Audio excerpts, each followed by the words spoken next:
Good morning guys microbiology के अंदर हम क्लस्ट्रीडियम को पढ़ रहे थे। पहले लेक्चर के अंदर हमने क्लस्ट्रीडियम टेटनस, अगले लेक्चर के अंदर क्लस्ट्रीडियम बोtulism को पढ़ा। आज हमारे पास है क्लस्ट्रीडियम परफ्रिंजिस जो कि गैस गैंग्रीन कॉज करती है। गैस गैंग्रीन के अंदर हमारे पास एजेंट क्या है? Clostridium perfringens, gram positive rod, spore forming anaerobic bacteria. Source हमारे पास क्या है? तीनों के अंदर हमारे पास सॉइल है। टेटनस के अंदर भी, बोtulism के अंदर भी और साथ परफ्रिंजिस के अंदर भी सॉइल है, सॉइल के स्पोर्स हैं। मोड ऑफ ट्रांसमिशन क्या है? Contamination of skin wound with soil. Pathogenesis सबकी तकरीबन सेम ही है। Contamination of skin wound with soil, spore of Clostridium perfringens या जिसको हम वेल्ची के नाम भी देते हैं। Enter wound under anaerobic atmosphere. क्यों? तीनों क्या हैं? Anaerobic bacteria. Anaerobic atmosphere, spore germinate into vegetative form या अडल्ट बैक्टीरिया। जब वो अडल्ट बैक्टीरिया के अंदर चेंज होंगे तो वो क्या करेंगे? विच रिलीज एक्सोटॉक्सिन, अपना टॉक्सिन रिलीज करेंगे। टेटनस जो था वो अपना टॉक्सिन रिलीज करता है, उसको हम क्या नाम देते हैं? टॉक्सोप्लाज्मा। बोtulism क्या कहता है? बोtulism टॉक्सिन। और अब परफ्रिंजिस है तो परफ्रिंजिस टॉक्सिन। अब परफ्रिंजिस टॉक्सिन क्या है? इसके बहुत सारे मैनी सब यूनिट है, बहुत सारे सब यूनिट हैं, लेकिन उनमें से सब यूनिट ए जो है ना, ए सब यूनिट, वो सबसे ज़्यादा ख़तरनाक भी है और मोस्ट वायरुलेंट भी है। अच्छा, जो हमारी सेल मेम्ब्रेन होती है ना, जो कोई भी सेल है उसकी सेल मेम्ब्रेन है, उस सेल मेम्ब्रेन के अंदर हमारे पास लेसिथिन होती है। तो ये जो हमारा अल्फ़ा सब यूनिट होता है, इसके पास होता है लेसिथिनेज एंजाइम्स। लेसिथिनेज एंजाइम क्या करता है? उस लेसिथिन को ब्रेक डाउन कर देता है। तो अल्फ़ा सब यूनिट इसके अंदर क्या है? लेसिथिनेज है। सेल मेम्ब्रेन को डैमेज करता है। कैसे? क्योंकि सेल मेम्ब्रेन के अंदर लेसिथिन होती है और वो जाके उस लेसिथिनेज जो है लेसिथिन को जाके ब्रेक डाउन करता है। अच्छा, rapid damage to any cell. अब ये अल्फ़ा सब यूनिट कैसे किसी भी सेल को डैमेज करता है? Rapid damage to any cell with which it become contact. ये अल्फ़ा सब यूनिट जिस भी सेल के साथ कंटैक्ट करेगा ना, वो स्किन का हो सकता है, टिश्यूज़ का हो सकता है, मसल का हो सकता है, ब्लड वेसल हो सकती हैं, आरबीसीज हो सकती हैं, कोई भी सेल हो सकते हैं, उसको क्या कर देगा? उसके सेल मेम्ब्रेन को डैमेज करेगा। Rapidly developing inflammation of skin, अगर सपोज स्किन को करता है तो उसके सेल मेम्ब्रेन को डैमेज करेगा, तो उसके बाद क्या होगा? Rapidly developing inflammation of skin, जिसको हम क्या नाम देते हैं? सेलुलाइटिस। अब सेलुलाइटिस के अलावा क्या होगा? Cellulitis with production of gangrenous gangrene, dangerous gangrene. अब सेलुलाइटिस तो हो गया, इन्फ्लेमेशन ऑफ स्किन, लेकिन क्योंकि क्लस्ट्रीडियम परफ्रिंजिस जो है ये गैस, मुख्तलिफ गैसेस जो है रिलीज़ करता है, प्रोडक्ट करता है, तो इसका क्या नाम देते हैं? Cellulitis with production of dangerous gases is called gas gangrene. Clinical feature में history of contamination of skin wound with soil होगा। Patient pain, redness, swelling, oedema होगा अराउंड वाउंड, उस एरिया के अंदर, और इसको हम क्या नाम देते हैं? सेलुलाइटिस का नाम देते हैं। अच्छा जी, अगर वो सेलुलाइटिस है, अगर हम उसको पल्पेट करेंगे, पल्पेट करने के बाद हमारे पास वो क्रैकलिंग साउंड आ जाएंगी, क्रैपिटस की तरह साउंड आ जाएंगी अंडर वाउंड, तो हम उसको क्या क्रैकलिंग साउंड क्यों आ रही है? कि due to production of degenerated gases, उन गैसेस की वजह से क्या हो रहा है? क्रैकलिंग साउंड आ रही है, तो उसको हम क्या नाम देते हैं? Gas gangrene. अब चाहिए गैस गैंग्रीन की कम्प्लिकेशन क्या हो सकती हैं? नंबर 1, अगर सपोज यानी सेलुलाइटिस हुआ है, सेलुलाइटिस के बाद हमारे पास क्या हो जाएगा? डेंजरस गैंग्रीन गैसेस प्रोड्यूस हो गई, तो हम उसको क्या नाम देते हैं? गैंग्रीन या गैस गैंग्रीन का नाम देते हैं। सुपर एडेड सेप्टिसीमिया हो सकता है, बैक्टीरियल इन्फेक्शन हो सकता है, उसके बाद ARF एक्यूट रीनल फेलियर हो सकता है, मल्टी ऑर्गन फेलियर हो सकता है, और मल्टी ऑर्गन फेलियर के बाद इवन की डेथ भी हो सकती है। इन्वेस्टिगेशन क्या करेंगे हम? वो जो वाउंड है उसका स्वैब करेंगे, कॉटन से कल्चर करेंगे। रिसेसिटेट, अगर हम रिसेसिटेशन करेंगे, ट्रीटमेंट के अंदर हम रिसेसिटेशन करेंगे, और उसके बाद ड्रग ऑफ चॉइस हमारे पास क्या है? तीनों के अंदर टेटनस, बोtulism और परफेंजियस, तीनों के अंदर हमारे पास ड्रग ऑफ चॉइस क्या है? एंटीटॉक्स, उस टेटनस का एंटी टेटनस टॉक्सिन, और बोtulism के एंटी बोtulism टॉक्सिन, और परफेंजियस के अंदर perfringens anti toxin. Amputation of gas gangrene, जो भी उस गैस गैंग्रीन है उसकी जो जितने भी नेक्रोटिक पैचेस होते हैं या जो भी होते हैं उसके हम एम्पुटेशन करते हैं और रिमूव कर देते हैं उसको। इसके अलावा अगर कोई बैक्टीरिया वहाँ मौजूद होगा तो उस बैक्टीरिया को मारने के लिए हम क्या करेंगे? IV metronidazole. मेट्रोनिडाज़ोल क्यों? क्योंकि दे आर एनारोबिक बैक्टीरिया, और metronidazole is the drug of choice for anaerobic bacteria. फिर उसके बाद आए थे क्लस्ट्रीडियम डिफिसिल। क्लस्ट्रीडियम डिफिसिल हम ऑलरेडी काफ़ी ज़्यादा पढ़ चुके हैं। It is a side effect of drug induce broad spectrum antibodies, broad spectrum antibodies हमारे पास पेंसिलिन, फेलोस्पुरिन, वो हमने यूज़ की। उससे क्या हुआ कि वो हमारे पास जो एंटीबायोटिक थी वो गई हमारे जीआईटी के अंदर, जीआईटी के अंदर जितनी gram positive gram negative bacteria सबको किल कर दिया। लेकिन एक हमारे पास बैक्टीरिया रह गया जिसको क्या नाम देते हैं, क्लस्ट्रीडियम डिफिसाइल, क्योंकि दिस इज़ एनारोबिक बैक्टीरिया, इसको हम वो किल नहीं कर सकते। तो उसकी वजह से क्या हो जाएगा, ये हमारे पास क्लस्ट्रीडियम डिफिसाइल जो है इसकी ग्रोथ होगी और ये क्या करेगा, उसकी जीआईटी की इन्फ्लेमेशन करेगा और वहाँ जो कोलोन है ना उसके ऊपर एक मेम्ब्रेन बना देगा जिसको हम क्या नाम देते हैं, सूडो मेम्ब्रेनस कोलाइटस। और उस क्या कर देगा, उसकी इन्फ्लेमेशन कर देगा और वाटर और उन चीज़ों को अब्जॉर्ब नहीं होने देगा। जब वाटर और ये चीज़ अब्जॉर्ब नहीं होगी तो इसकी वजह से डायरिया हो जाएगा जिसको हम क्या नाम देते हैं, एंटीबायोटिक इंड्यूस डायरिया। फिर आ जाता है डिप्थीरिया। डिप्थीरिया भी हमारे बॉडी के अंदर एक टॉक्सिक है। डिप्थीरिया एजेंट हमारे पास क्या है, कॉर्नी बैक्टीरियम डिप्थीरिया, ग्राम पॉजिटिव रॉड है, नॉन स्पोर फार्मिंग है। नॉन स्पोर फार्मिंग के अंदर भी हमने कुछ पढ़े थे प्योर और कुछ पढ़े थे मिक्स, और ये हमारे पास किस में आता है, प्योर के अंदर आता है। डिप्थीरिया नॉन स्पोर फार्मिंग है, ग्राम पॉजिटिव रॉड है। सोर्स क्या है हमारे पास, infected person, mode of transmission droplet infection हो सकता है। इंक्यूबेशन पीरियड हमारे पास 1 to 6 है। जब हम इसकी पैथोजेनेसिस पढ़ गए तो इसका सोर्स और मैकेनिज्म एक्शन हमें समझ आ जाएगा। पैथोजेनेसिस क्या है, after invasion via oral cavity, oral cavity invade करेगा। Corynebacterium diphtheria colonize on oropharyngeal tonsil. अच्छा, ये साइड ऑफ अटैक क्या है डिप्थीरिया का, ओरोफिरेंजियल टॉन्सल है। हमने पढ़ा था टेटनस, उसका कौन सा है side of attack, brain and spinal cord.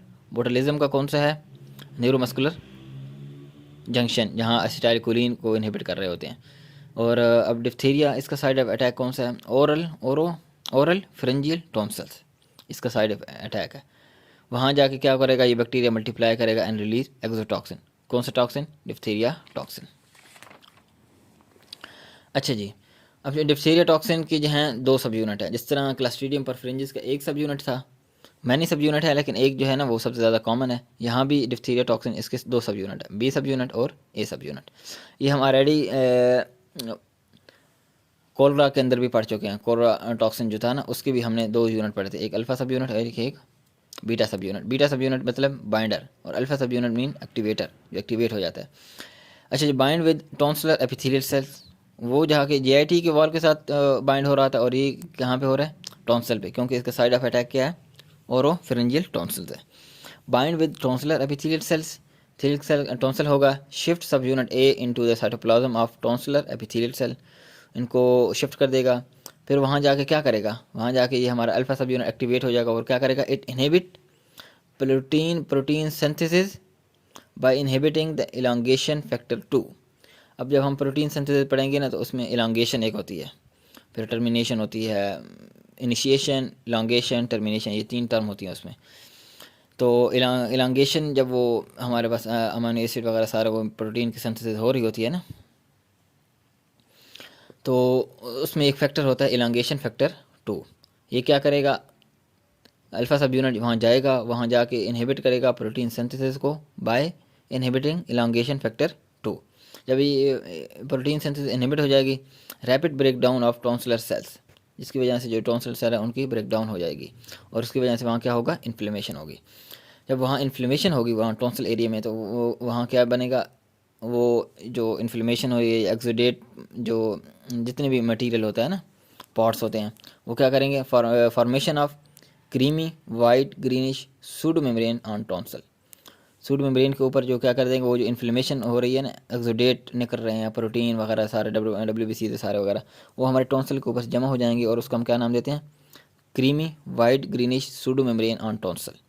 और अब जब हम उसको रिमूव करेंगे तो अपॉन रिमूविंग ब्लीडिंग होगी। अच्छा जी, अब इन्फ्लेमेटरी एक्सुडेट जो है ना जो निकल रहे हैं, वो उनकी या तो लोकल स्प्रेड हो सकती है या सिस्टेमिक स्प्रेड हो सकती है। इन्फ्लेमेटरी एक्सुडेट लोकल स्प्रेड करेंगे तो इन्वॉल्व फेरेंक्स को करेंगे, एसफेगस को, पैलेट को, एपिग्लूटस को, लेरेंक्स को, एयरवे ऑब्स्ट्रक्शन हो जाएगी उसकी वजह से। यहाँ तक समझ आ गई, रेस्पिरेटरी अरेस्ट हो सकती है अगर उसका लोकल स्प्रेड हुआ। अगर उसका सिस्टेमिक स्प्रेड हुआ तो diphtheria toxin inter into blood के अंदर जाएगा और क्या करेगा, 2 हमारे सिस्टम को, एक हार्ट को एक नर्वस सिस्टम को इन्वॉल्व करेगा। हार्ट को हमारे पास करेगा तो कार्डिक टॉक्सिक और नर्वस को न्यूरोटॉक्सिक। इसलिए diphtheria toxic is cardiotoxic and neurotoxic. ये कार्डियोटॉक्सिक भी है और न्यूरोटॉक्सिक भी है। अच्छा, ये कार्डियोटॉक्सिक करने के बाद मायोकार्डाइटिस कॉज करेगा, हार्ट को ब्लॉक करेगा और इंक्रीज पीआर इंटरवल होगी। जब हार्ट ब्लॉक हो गया, हार्ट ब्लॉक का मतलब क्या है कि एट्रिया और वेंट्रिकल के दरमियान जो जंक्शन है वो ब्लॉक हो रहा है, तो पीआर इंटरवल क्या हो जाएगा, इंक्रीज हो जाएगा। सवाल आ जाता है कि कौन सा टॉक्सिक है जिसके साथ पीआर इंटरवल रेज होगा, तो कौन सा है, डिप्थीरिया टॉक्सिक। अच्छा, दूसरी बात है नर्वस टॉक्सिक, नर्व्स को इन्वॉल्व करेगा तो सीएनएस क्रेनियल नर्व को इन्वॉल्व करेगा तो हमारे पास बेल पाल्सी होगी। 7 क्रेनियल नर्व को इन्वॉल्व किया तो बेल पाल्सी, या पेरिफेरल नर्व्स को इन्वॉल्व करेगा तो पेरिफेरल न्यूरोपैथी हो सकती है। फ्रेनिक पेरिफेरी के अंदर हमारा फ्रेनिक नर्व जो है, जो हमारे डायफ्राम को करती है, तो उसकी वजह से डायफ्राम को सप्लाई कर रही होती है फ्रेनिक नर्व। तो C3 C4 C5 हैं, ये 3 इसके होते हैं। अच्छा जी, फ्रेनिक नर्व पॉलिसी तो रेस्पिरेटरी क्या करेगी, रेस्पिरेटरी डेथ या डायफ्राम जो है उसको पैरालाइज कर देगी और रेस्पिरेटरी अरेस्ट हो जाएगा। क्लिनिकल फीचर के अंदर less than 5 year most common है, क्योंकि ये बच्चों के अंदर जो जो जो टॉक्सिन जो है बच्चों के अंदर ज़्यादा कॉमन है, उनमें से डिप्थीरिया भी वन ऑफ देम है। सडन ऑनसेट है, हाई ग्रेड फीवर होगा, सोर थ्रोट होगा। अब सोर थ्रोट इसको हम कहना है ओडाइनोफेजिया। ओडाइनोफेजिया होता है painful swelling, solving painful solving. जब वो सॉल्व करेगा कोई भी चीज़ तो उस पेन होगा। फिर आएगा cervical lymphadenopathy, diffuse cervical lymphadenopathy. अगर सर्वाइकल के अंदर आप लिम्फ नोड देखें, उसकी लाइंस होती हैं, कुछ एंटीरियर लाइंस होती है, सुपीरियर लाइंस होती है लिम्फ नोड की, फिर इस तरह सुपरफिशियल और डीप होती है। तो जो जितने भी सर्वाइकल लिम्फ नोड होंगे ना, वो सारे के सारे डिफ्यूज, ये सारे उनकी लिम्फ एडिनोपैथी होगी, जिसका हम क्या नाम देते हैं, बॉलनेक। बॉलनेक का मतलब बिल्कुल उसके बाद गर्दन बिल्कुल सूज जाती है। अच्छा जी, अब ऑन एग्जामिनेशन क्या करेंगे, वही जब हम सोर थ्रोट का एग्जामिनेशन करेंगे, greenish white membrane on tonsil which bleed upon removal. Complication क्या हो सकती हैं, लंजियल ऑब्स्ट्रक्शन हो सकती है, क्योंकि यहाँ क्या था, एयरवे ऑब्स्ट्रक्शन, क्योंकि जो लोकल स्प्रेड था उसकी वजह से क्या होगा, लंजियल ऑब्स्ट्रक्शन। उसके बाद कार्डिक और नर्व्स को इन्वॉल्व किया, तो कॉम्प्लिकेशन में हमारे पास क्या है, लंजियल ऑब्स्ट्रक्शन, हार्ट ब्लॉक हो सकता है और फ्रेनिक नर्व पॉलिसी हो सकती है, रेस्पिरेटरी फेलियर हो सकता है, जो हमारे फ्रेनिक नर्व है ना वो इन्वॉल्व हो सकती हैं, पेरिफेरल नर्व इन्वॉल्व हो सकती हैं, और पेरिफेरल नर्व कोई भी हो सकती है। तो इसलिए आ जाए, जब भी आ जाए कि sore throat with bell policy, तो क्या हो जाएगा, हमारे पास डिप्थीरिया टॉक्सिक है।